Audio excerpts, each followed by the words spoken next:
All right, class, welcome.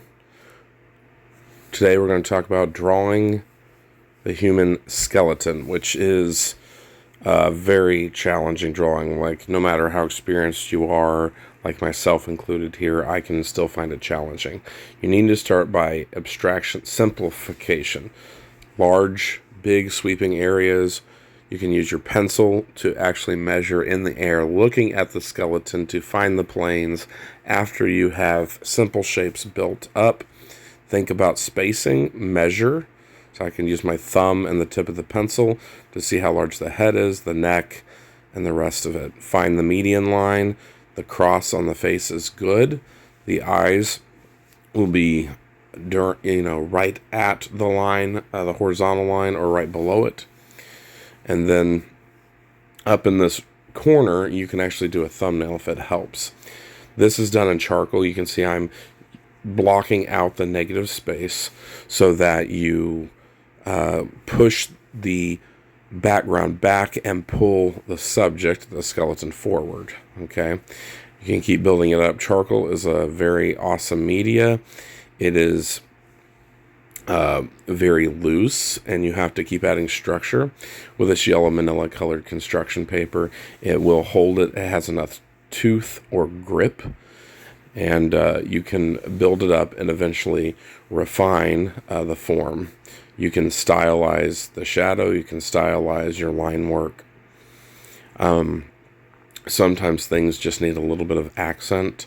So smearing and blending in and then layering it, giving it another coat is what you want to do. Now, there are multiple approaches to this. We're talking about approach first with the media itself. So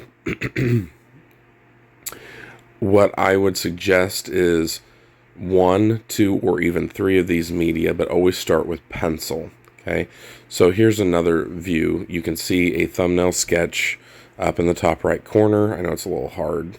Very simple. I just draw the box, this rectangle, which is like the shape of the paper. And then I tried to map out, what do I want to keep? What is my composition? Keep simple shapes and then get more complex, right? Start geometric and go more organic. You can see I used the drawing techniques of hatching, cross hatching, and I've created a very elegant drawing. Now, this took more time. This is the more expressive route. There's more of an analytical approach and a more expressive approach.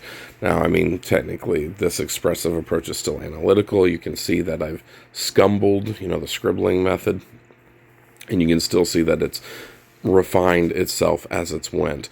Like the same composition here, but in ink. I have a bunch of red ink pens that were donated from elementary. So you can see this one is much more precise, right? There's a lot more hatching and cross-hatching and less scumbling. Same composition, different approach. Where you want the dark lines really dark, you just keep overlapping the same line over and over and over and over again in the ink. So the ink drawing did take a little bit longer for this demo, but I wanted to at least show you what you can do. Notice the bends, the base of the neck, the top of the rib cage. Think about, circles and semicircles. Think about the bend in the clavicle, right, the collarbone.